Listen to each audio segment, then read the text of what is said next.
the Baen Free Radio Hour.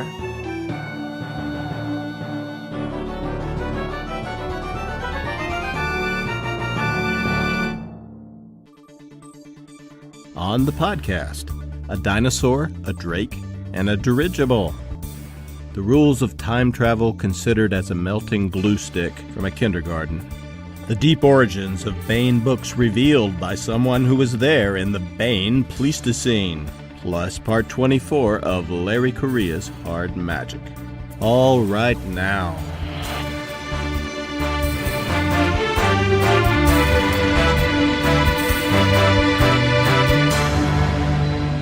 Welcome to the Baen Free Radio Hour podcast. It's an honor to have you along. I'm Baen editor Tony Daniel. This time we have an interview with David Drake, who is talking about his collection of time travel stories, Dinosaurs and a Dirigible. These are stories in the Time Safari series featuring Henry Vicker. And if you like really adventure-filled time travel stories, this is one to check out. These are some of my favorite of Dave's stories. They are longer novellas, in fact. David Drake, in case you didn't know, is also one of the authors of Baen. He hates it when I say that. I don't know if he hates it. The archetypical Baen author. He was here at the beginning with Jim Baen, and also one of the archetypical origin authors at Tor books as well. Dave's been around, and he's written some wonderful stories, and we have the time travel stories, the Time Safari stories, plus his Traveler's story about a dirigible, which is also a time travel story, in this omnibus edition. We'll talk to Dave about that very soon. By the way, Dave also has another book out this month, which is The Savior. This is book 10 in the general series, and it was co-authored with yours truly, Tony Daniel. The Savior is out at booksellers everywhere, as is Dinosaurs and a Dirigible. We'll have an interview coming up with me and Dave on The Savior later in the month, by the way. But please go out and grab that book because it's the finale of this little duology, including The Heretic and The Savior. It's a standalone novel, but you can read them both as well, and I'm really proud of it. I think Dave is really pleased with it, too. And we continue with part 24 of our complete audiobook serialization of Larry Correia's Hard Magic. So that's coming up, but first, the news. I want to make a special announcement. As part of the podcast next week, we will begin the 4-part miniseries presentation of a full cast, fully produced audio drama adaptation of Eric Flint's wonderful novella, Islands. We made this with a cast of 14 professional voice actors, a couple of wonderful sound designers who created a film-quality soundtrack. We have all original music. I think it turned out very, very good, and we are extremely happy to bring this to you. If you know anyone who would be interested in listening to the Islands audio drama, please pass the word along. And please, you give it a listen. We really think you'll be glad you did. It's got war, it's got fighting, it's got a love story in the midst of all that. It's got a masterful story by Eric Flint at its heart, and it's set in the latter days of the Roman Empire, only this is an alternate history Roman Empire with muskets, steam engines, and the telegraph. It's truly an epic story, folks. So the Islands audio drama miniseries begins next week. David Drake is the archetype of the archetypical Baen writer. Been here from the start. Been at Tor from the start as well. Along with Jim Baen, of course, define much of the tenor of what we do here at Baen Books. Dave is the creator of numerous novels. Hi, Dave. Nice Hi, Tony. I just love to listen to how wonderful I am. It's just a litany that makes me cringe every time. Oh, well. I've taken it down a notch, I think, just for you. But Dave is the creator of numerous novels and series, including the best-selling Hammer Slammers military science fiction series, and more recently the Republic of Cinnabar Navy series. He's also the co-author of a host of series ranging from the Belisarius novels with Eric Flint to the Citizen series with John Lambshead, and the General series with S.M. Sterling, Eric Flint, and me, Tony Daniel. That would be The Heretic and The Savior, The Savior is currently out. Dave is also the author of 2 high fantasy series, including the Lord of the Isles series and more recently the Book of the Elements series, with latest entry Monsters of the Earth. Is that still the That's the latest, but last week I turned in the final of the 4 books of that series, Air and Darkness. But you won't see that for a while. So, he's also a prolific short story writer, and much of his early work is collected in Night and Demons. Well, not most of it, but some of it. Most of the fantasy, most of the science fiction is in other places. Including what we'll talk about today. David is a graduate of Duke Law School. He's a Vietnam vet where he served in the 11th Cavalry Black Horse. Is it battalion? Regiment, yeah. And he reads Latin for pleasure. Now in our cute and compact omni-size trade paperback format and out at booksellers everywhere is Dinosaurs and a Dirigible, a collection of Dave's time travel tales. There are 5 longer stories in the collection, and I think they're all novella length or so. I think that's correct, yeah. The first 4 are part of Dave's Henry Vickers Time Safari series, and the last is a wonderful standalone kind of time travel steampunk tale set in the late 1800s in America that involves that steampunk staple, the airship. First of all, can you give us a sense of what these stories are about? Like, who is Henry Vickers? Henry Vickers is a hunting guide who, at this point, it's an alternate universe, but who had been a hunting guide in Africa and who has been hired by the people who have a time machine and are using hunting expeditions to the past to fund their more serious researches. And he's been hired by them to guide civilians to go into the past and hunt dinosaurs. He's the archetypical big game hunter, but he's stuck in a world where he couldn't do that. Yes. Yeah. And this is the way he's found it. It's not so much that he loves hunting, but he loves being out and free on his own in a world, and he could not do that anyway except by being a hunting guide. One of the things that I love about the character is being inside the viewpoint of somebody who is just suffering fools around him, and you identify with it so much.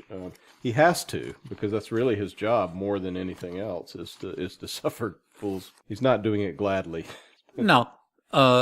I read a lot of memoirs by hunting guides in the course of writing. As a matter of fact, I'd read a lot of memoirs by hunting guides, and that's one of the reasons that I thought I would write the story Time Safari, because I did not intend it for a series. But the thing that is consistent in just about every guide's memoir is that the problems aren't with the dangerous animals. And, problems aren't really with the weather or the insects, because these are people who really kind of like that sort of situation. That's why they're in the life.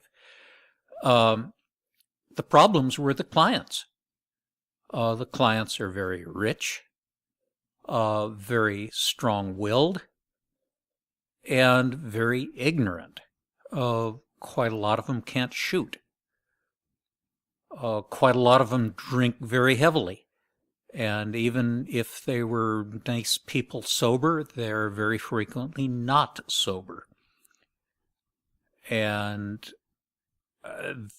every guide, the stories are not so much about what animals were shot, but the problems in getting the idiot with the .470 double rifle into a position where he could shoot the animal and not somebody else. And I tried to build that into the fictional character. Now, I may add, The other big impetus for writing that first story was A Gun for a Dinosaur by Sprague de Camp. Wonderful, wonderful, wonderful story that set the ground for that kind of time travel story. That nailed it back in 1950, I think, 6. And this was conscious homage to Sprague, whom I'd come to know, became friends with, in fact. So he has that also, but we came to it separately, and I dare say he read some of the same books, or perhaps talked to some hunting guides, and learned the same things from them that I learned from my research. Before we get into development of the story, the stories themselves, the time travel magic, as it were, you don't ever say exactly how it works, but you get the sense when you're reading it that you really you've worked it out. And it plays into some of the story, especially the last story, which is Boundary Layer, which is a wonderful story, and I love the twist. One of the great twist stories I've come across. That was fun. How does the time travel basically work? You say I worked it out. I didn't work it out. I stole it from Sprague de Camp, who set a template, and being Sprague, he goes into a lot of nuts and bolts about it. Being me, I don't. I want everything in the story to be self-consistent, but I am not trying to describe how time travel works, because I don't know. And I figure if the scientists doing the job know, that's good enough. But I followed Sprague's layout. And basically you've got a one-to-one transposition. That is, something that takes a week in the past, you will come, when you will return 1 week forward. And there are other ramifications of this, but that's the important one for most of the purposes of this. And they don't know yet whether something you do in the past will change the future. They find out perhaps, but it's at an early stage of development. Yeah, that's it. This is literally the early stories in this collection are still the testing stages of the process. And Vickers is brought into it because he's been involved, but he hasn't been involved in the testing.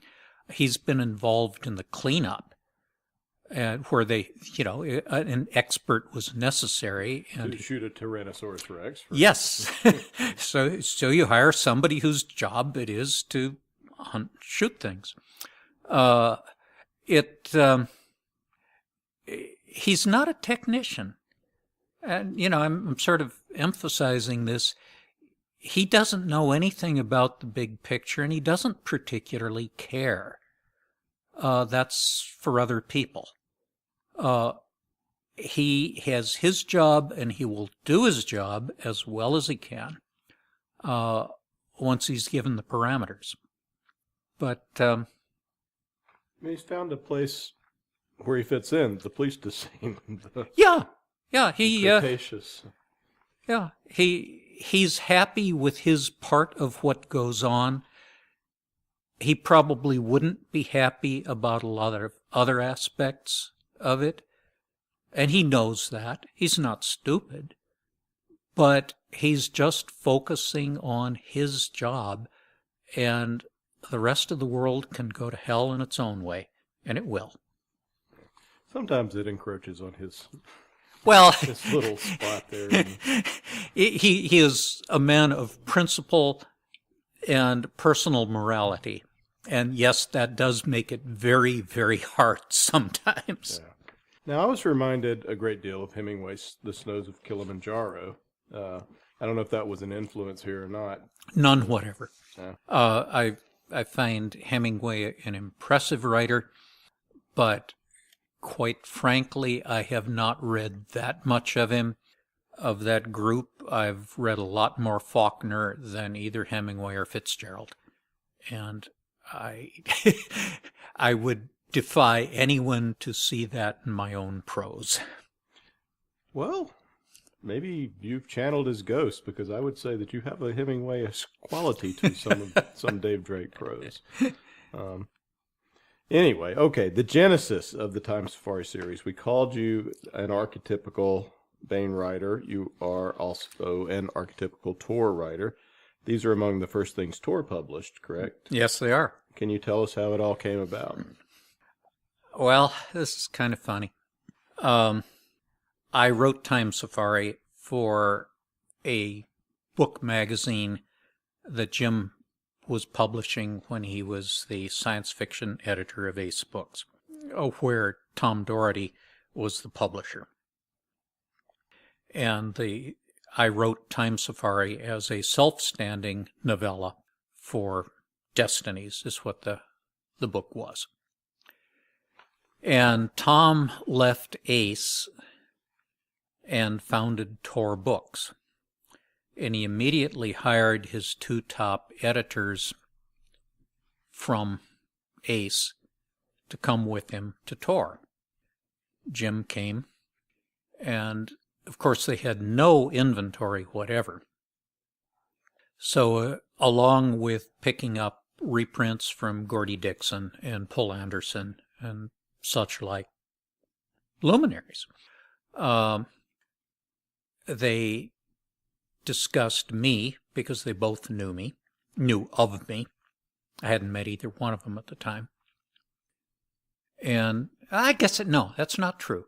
I had, in fact, met Jim in the 1974 Worldcon. Met him in a hallway. And didn't get along particularly well. But I had recently quit lawyering for the town of Chapel Hill and was driving a city bus part-time. So at the bus garage, where I was sitting in the lounge waiting for a call to go out on a route, there was a call for me. And it was Jim Baen. And he told me about Tor Books and said that they would like, he and Tom had been talking, and they would like me to expand Time Safari to novel length so that they could bring it out from Tor Books, and offered me $7,500 to do this. But I was making $4.05 an hour driving a city bus, and better than lawyering, I will say that. But I agreed I would try to do that, and I said, do you want me to try and stretch what's there, or should I do a couple more stories of comparable length to bind in with it? And Jim said either way was fine with him.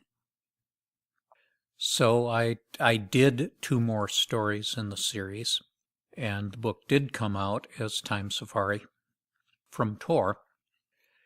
Then some years later, when Jurassic Park had just come out, Tom, who, Jim was running Baen Books by this time with his partner, Tom Doherty. But Tom was still publisher of Tor, and is still publisher of Tor. And he phoned, and he wanted me to do a new first story for Time Safari so that they could cash in on the publicity for Jurassic Park and put a Tyrannosaurus in it. So Those were your instructions? those. Hey, I've I've been in this business a long time. This was not a good idea, and I should have told Tom it wasn't a good idea. And, hell, Tom wants me to do it, sure. How high? But I did it. The thing is, as a result, and that came out as King Tyrant Lizard. No, the story was King Tyrant Lizard. I don't remember what the collection was retitled. Anyway, it was. Golly.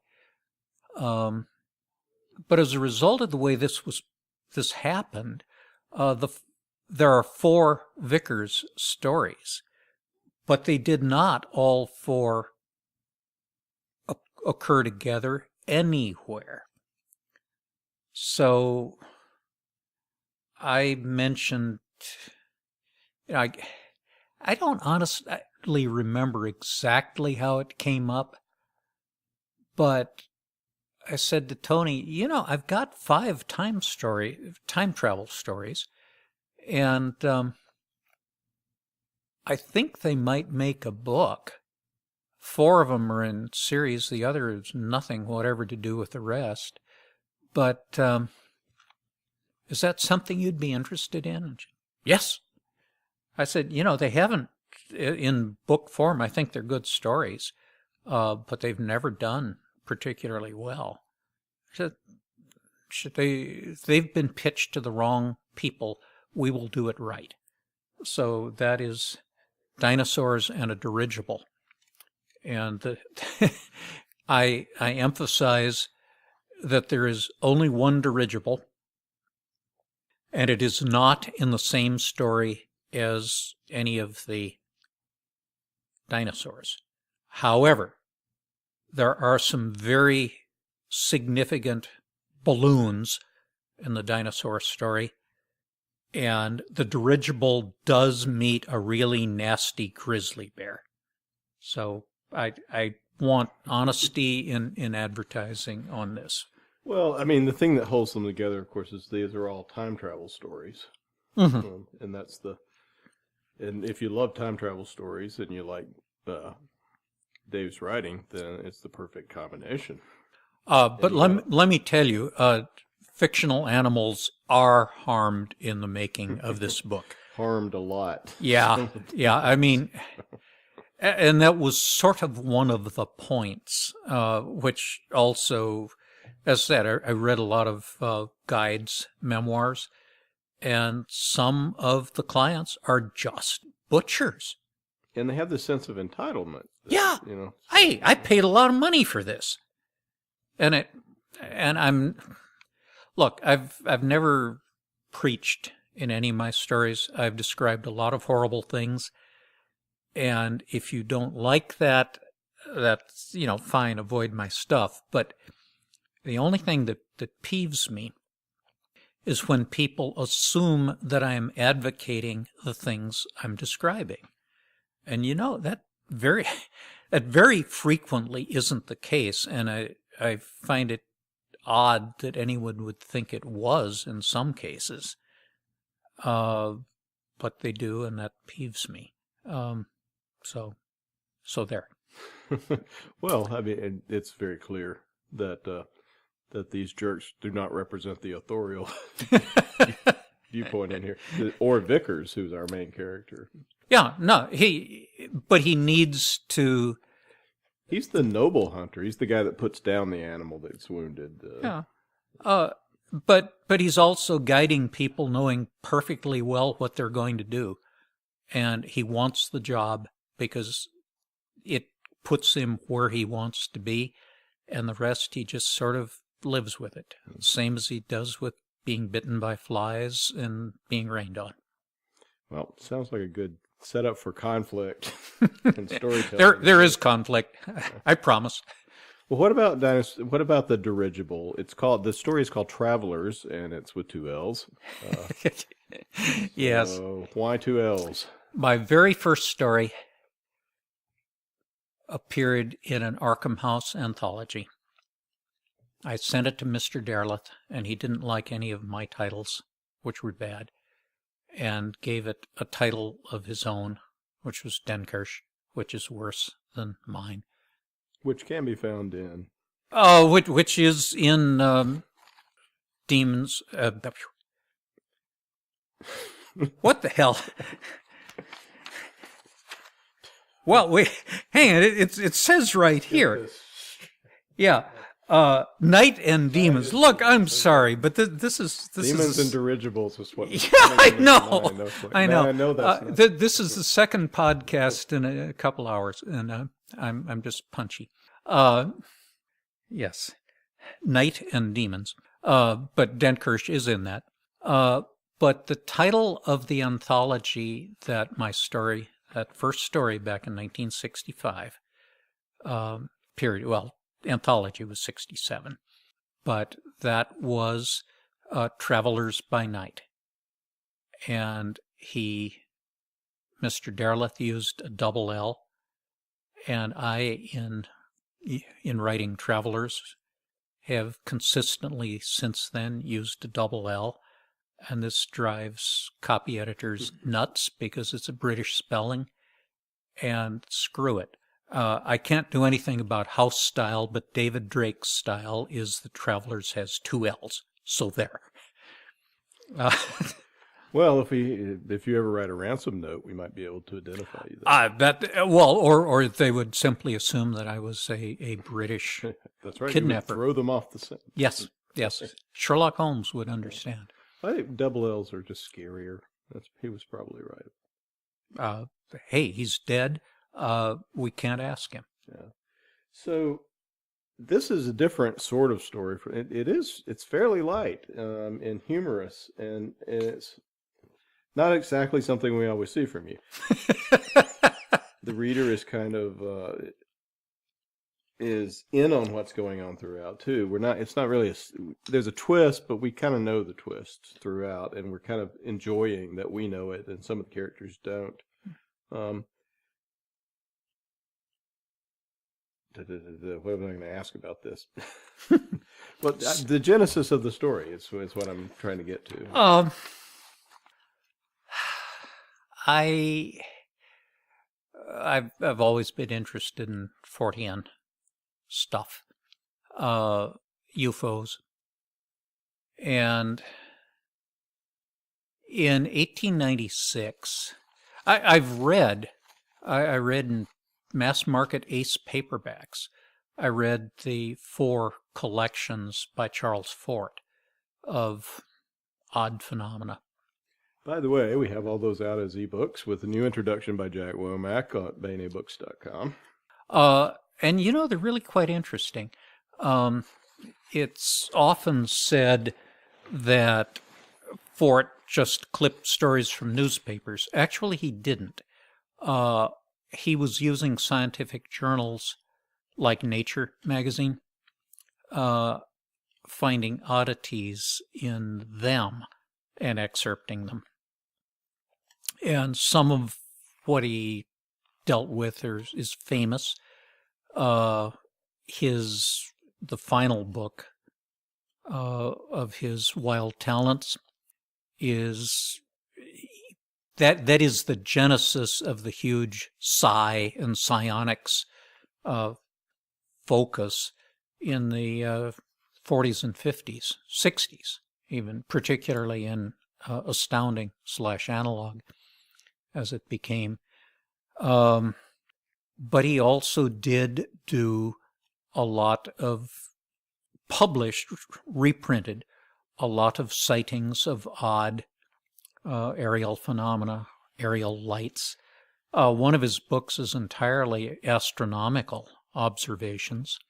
There were large quantities of material on giant squid, because for some reason in the 1890s, a very large number, relatively, of giant squid started washing up on beaches. And then they stopped doing that. We now know that they exist and know a great deal about them. But at the time he was doing it in 1890, they seemed as unlikely as sea serpents, and there are sea serpent stories also, but again, from reputable sources. I don't mean they're true. I just mean that this is not hack work.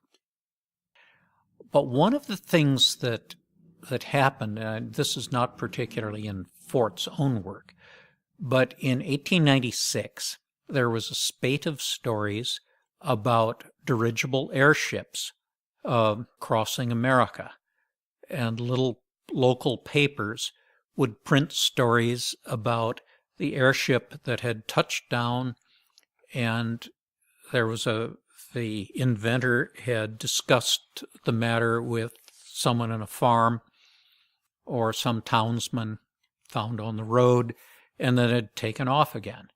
And these were quite thick across middle America. I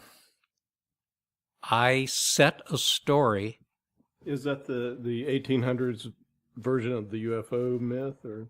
Well, not exactly. UFOs tended to be seen. People looked back when UFOs started appearing, but these were not unidentified. For the most part, they were identified. The inventor was named. The ship was described. Of course, there were real inventors working on dirigible airships at the time. Count Zeppelin being a very obvious major example. But what was being reported in these little local newspapers was almost entirely fictional. They were printed as true. They were hoax stories that the newspapers were writing and publishing in order to kick up circulation. UFOs are a somewhat different thing. And I don't think there is any connection. I'm not saying UFOs are real either, but a different sort of mental process. Yes, with you. But I decided just to set a story in 1896 with one of these dirigible airships that isn't quite what it seems, but is perfectly believable by the technology of the time. The odd thing is, at the time I wrote it, I had not read Jules Verne's first novel, 5 Weeks in a Balloon. Verne turns out to have been a friend of Nadar, the 19th century Paris photographer, who's best known nowadays from the fact that it was in his studio that the first Impressionist exhibition, they rented space in Nadar's photographic studio to hold the first Impressionist exhibition. But the first Nadar, the father, was also a great balloon enthusiast and built a huge balloon that was intended to cross Europe. In fact, got into Germany before crashing. And Verne was actually supposed to go along, chickened out at the last moment, which was not a bad move, actually. But his 5 Weeks in a Balloon was based on his knowledge of the top thought of the day in balloon construction. And one of the big problems with a balloon is, how do you replace your hydrogen? Because you get leakage. And Verne, who was always fascinated by electricity, and remember, he's working in the 1850s, 1855, I think, had his people crossing Africa by balloon, had them electrolyzing water to create hydrogen and free oxygen. And this is a perfectly practical way of replenishing the hydrogen supply of a balloon if you have sufficient electricity. And in both Vern's case and mine, we did because we're fiction writers, not engineers. I did the same thing with my super tanks in the Hammer series. This is all stuff that, believe me, we could have used in 1970 in Cambodia where I was. But because I can write fiction, I could put them in fiction. I sure knew that we needed something better than tracks, which you kept throwing. Yeah, but that's a different book. You have actually have a track throw, a thread in one of the Dinosaur Stories. Yes, yes, believe me, that is absolutely. I knew what you were talking about. Yes, I really did. Well, tell us go back to the time travel, time safari stories for a moment, and you in the same way that you sort of had this Fortean background that popped up in here. You have always been really fascinated by dinosaurs. Even Oh yes, right? Oh yes. First book I bought, and I don't know exactly how old I was, but I was taking Junior Natural History magazine. Folks had gotten it for me. I was probably 8 or thereabouts. I could check the date because I've still got the envelope it came from. But I got a Natural History Museum monograph by Colbert on dinosaurs, and I paid my own 60 cents for that. And that was, believe me, a lot of money. I think I was getting an allowance of a nickel a week. Besides what I got another nickel to put in the collection plate at church. Boy, that was a long time ago, folks. But yes, I have always been just fascinated by dinosaurs. I was making clay dinosaurs in kindergarten. They had to reuse my dinosaurs because I could make a dinosaur faster than people could make more complicated things. I was making clay triceratopses. Well, you have a bad editor story that has to do with dinosaurs. Would you briefly? Yeah. Well. Oh, I do. Generally, I've gotten along fine with editors. I mean, really, I if they leave me alone, I leave them alone. But I got a new editor at Tor. Jim left to found Baen Books. And Harriet McDougall, wonderful, wonderful editor, but she didn't like science fiction. And so Tom, quite rightly, hired an editor from Ace who did like science fiction. And I knew the lady involved, and I've decided not to use her name, showing that because I'm sure she's embarrassed by it, and she did eventually apologize. But I knew her when she was a secretary at Ace Books, and I got along fine with her. I mean, I thought she was great. So I was perfectly happy to learn that she was going to be my editor, and I turned in the book. Give her a blue pencil. Yeah, well, she had, honest to God, she used an indelible pencil on some of it. I mean, honestly, there were notes in indelible pencil on my manuscript when she sent it back. Like, she changed the spelling of story, S-T-O-R-Y, as a level of a house, to S-T-O-R-E-Y in a purple indelible pencil. Honest to God. I don't know what happened to her. There were lots of insulting comments like, "Oh, come now," and "This isn't English," in the margins of the manuscript that came back. But her editorial letter, which is, I think, 7 pages,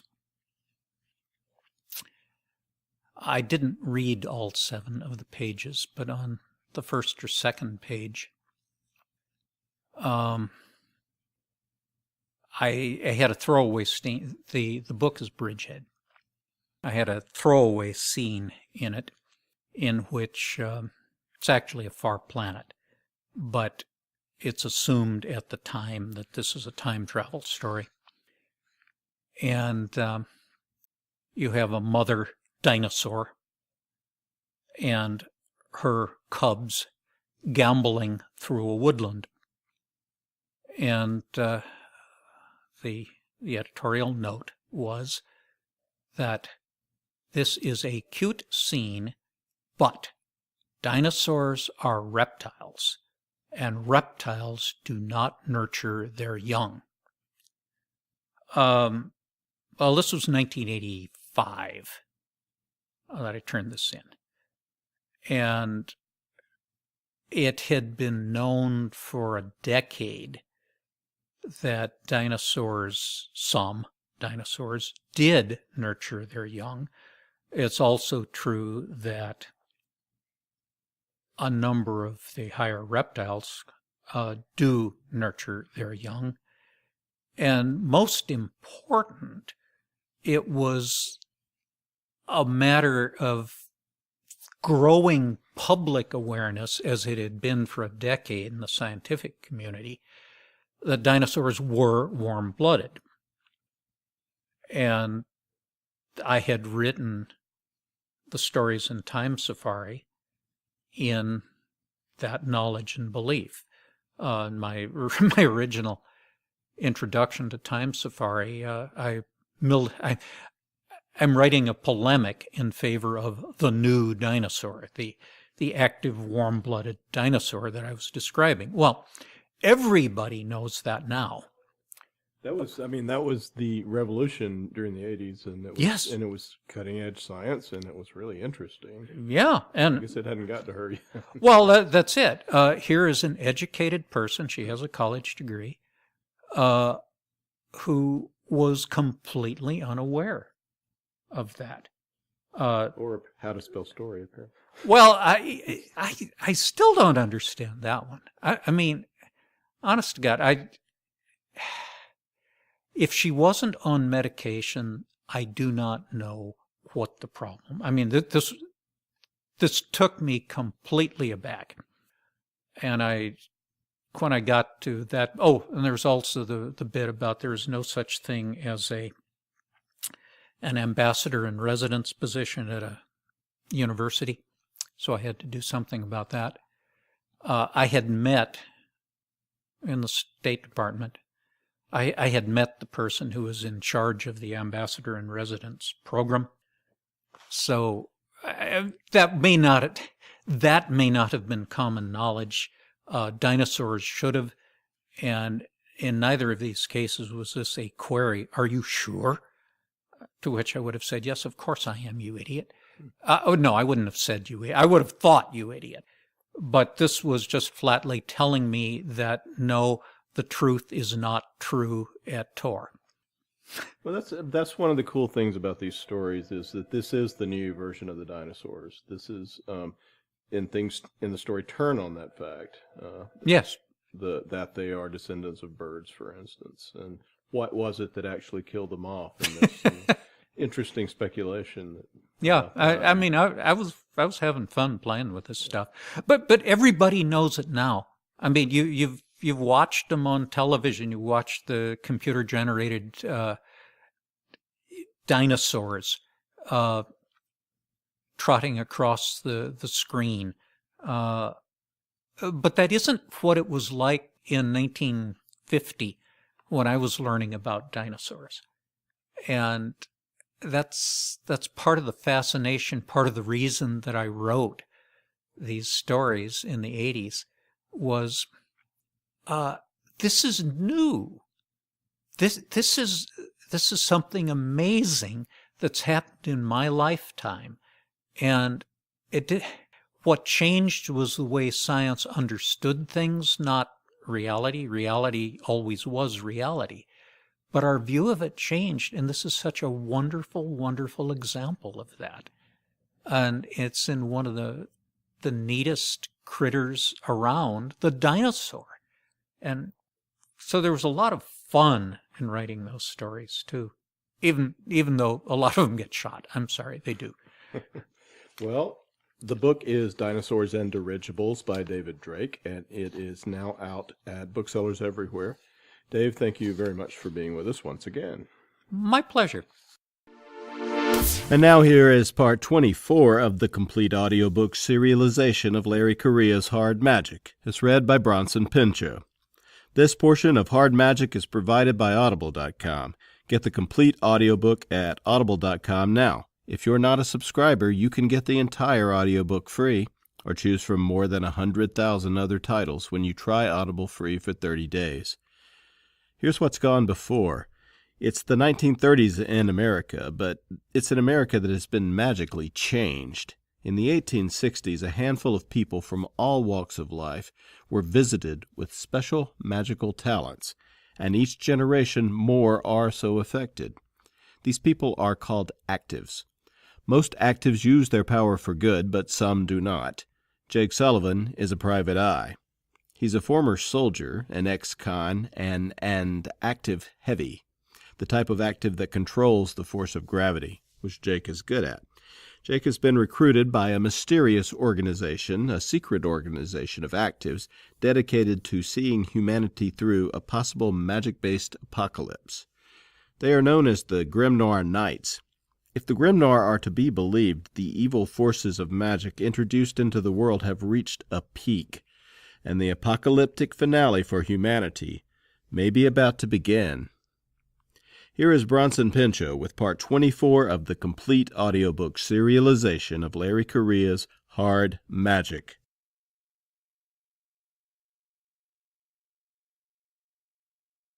Chapter 10.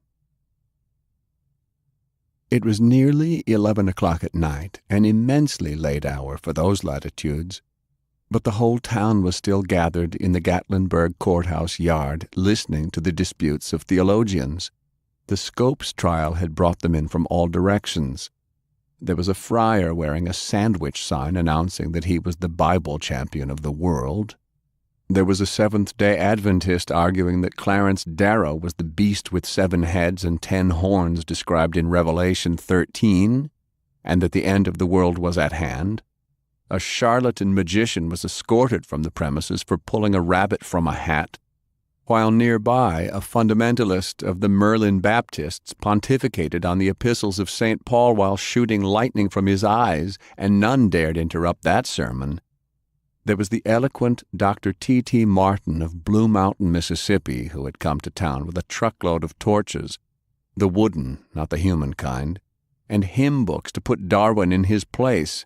There was a singing brother bellowing apocalyptic hymns. There was William Jennings Bryan, followed everywhere by a gaping crowd. It was better than the circus. H.L. Mencken, editorial in the Baltimore Mercurium about the Tennessee Magic Monkey Trial, 1926. New York City, New York. Cornelius Gould Stuyvesant was enjoying the view from the top of the Empire State Building's super-dirigible dock. A mighty 600-foot hybrid lifter was in the final moments of docking. Cables were coming out of the sky in great unfurling masses, and his UBF employees were scurrying about securing the great beast. 2 smaller dirigibles had been serviced in the last hour, and each one had been moved along with shocking efficiency. The wind over the city was potent today, but with 2 full-time weathermen dedicated to calming the skies, dirigibles would be able to dock safely on even the gustiest of days.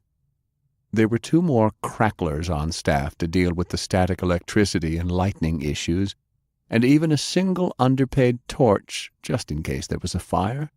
This might not have been the largest United blimp and freight station, but it was certainly the crown jewel of innovation. One of his retainers arrived, moving familiarly past his security man, and passed over the latest daily business summaries. There were 2 new orders from the British for small patrol craft and 2 complete air trains for Belgium, and they'd received the 3rd installment payment for the Imperium's diplomatic flagship vessel. Construction was complete, and it was being taken for its test runs at the Michigan facility. If everything shook out to spec, it could be shipped to Japan in a matter of days. He looked forward to the last payment, since the Japs always paid in gold bars, and he couldn't care less if some of it had surely been melted down from Chinaman's teeth. A further note indicated that one of the admirals he was paying under the table at the Navy Department had confirmed that the general staff were very frightened of the new Japanese Kaga-class super-dirigibles and would be ordering their own fleet upgrades in the next fiscal year. Perfect. "It's a good day to be me," he said aloud, then chuckled. Every day was a good day when you were the richest man in the world. "Yes, Mr. Stuyvesant," his bodyguard agreed. Cornelius couldn't remember this one's name, but he was a big brute and had come highly recommended. "I wasn't talking to you, idiot," Cornelius snapped. The brute nodded politely. It was best to keep such men in their proper place. Fighting dogs should always be kept on a leash. He made a few notes on the file and passed it back to his retainer, who then retreated from the balcony with rat-like swiftness. Cornelius leaned on the balcony and savored his cigar. The dirigible was almost locked down. Who said that it was an economic depression? He was doing just fine. "Hello, Mr. Stuyvesant." The voice had come from behind. Nobody was supposed to be out here except for him and his immediate entourage. Somebody was getting fired for this. He turned around, ready to bellow his fury, and stopped, surprised. Harkness. The pale horse had returned. He was standing there, calm as death, in a pitch-black suit, a craggy shadow of a man. One bony hand was resting on his bodyguard's shoulder, and the giant brute collapsed to the deck, gray-faced and gasping for air. Harkness removed his hand and stepped forward. "Good evening, sir. I have come for that favor." Cornelius took an involuntary step back and crashed violently into the railing. "Don't come any closer." Harkness smiled with his yellowed teeth. "I'm a businessman, Mr. Stuyvesant. Why would I hurt you now? I'm just here to collect on our deal." "You weren't thinking of backing out now, were you?"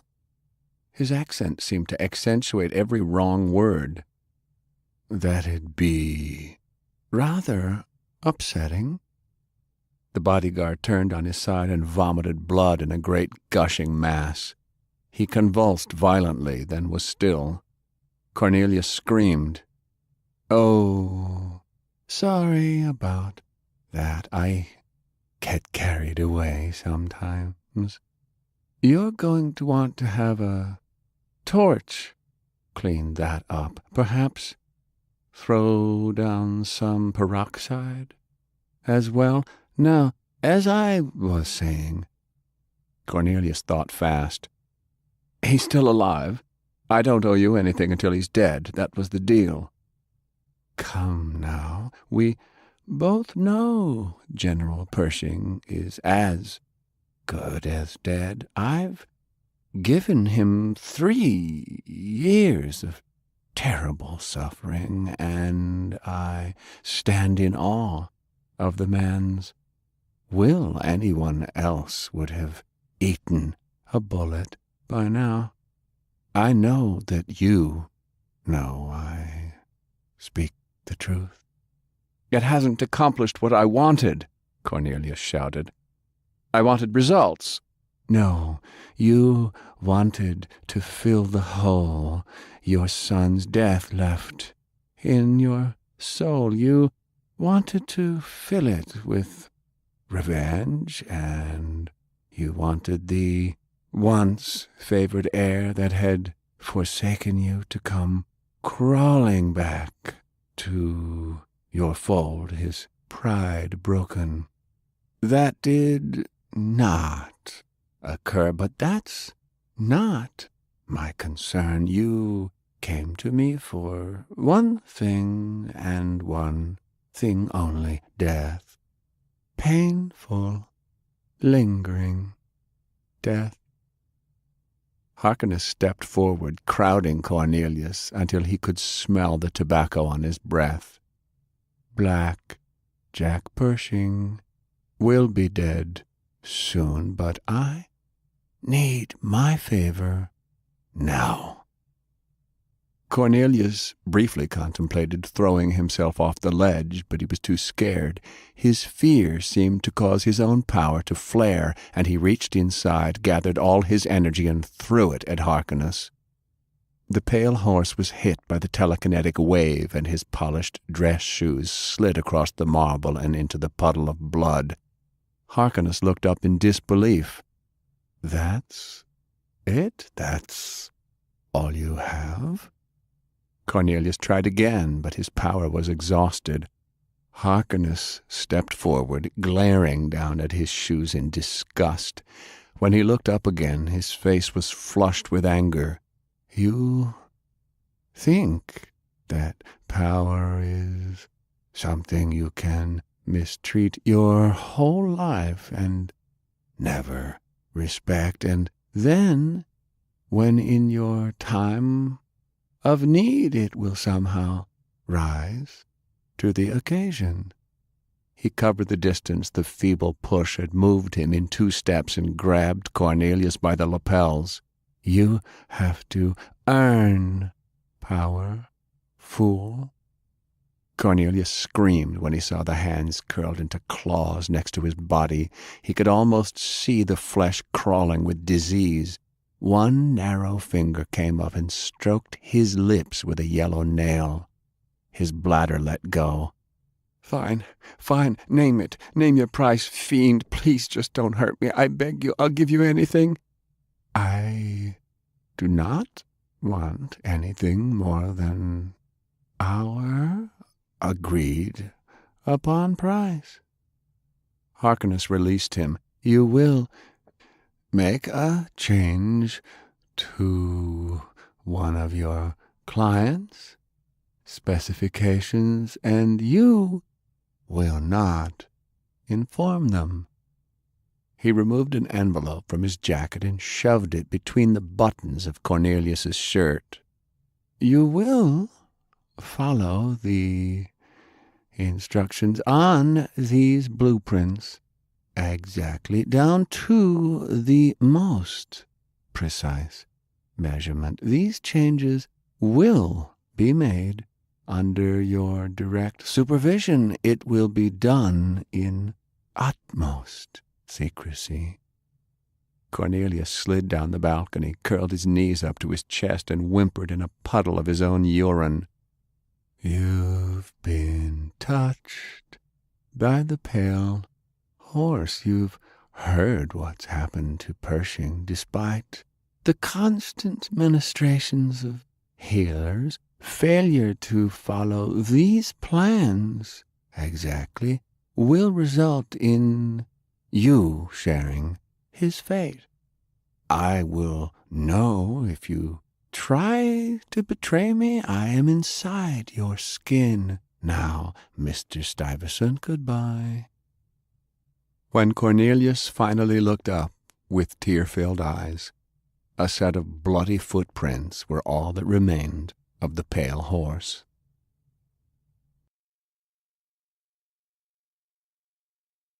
That was part of the complete audiobook serialization of Hard Magic by Larry Correia, read by Bronson Pinchot.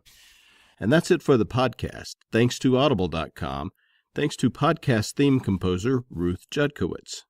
And 100 hadrosaurs honking, backed up with the artillery of 15 Triceratops bleating, and a 50-gun 30-06 salute by all the time-traveling safari guides out there, in thanks and praise and gratitude to David Drake, author of Dinosaurs and a Dirigible and The Savior. Next week we'll have an interview with Lois McMaster-Bujold, and don't forget that our full cast, fully produced audio drama adaptation of Eric Flint's Islands begins next week too. Please join us next time here at the hammering heart of science fiction and fantasy, and keep reaching for the stars.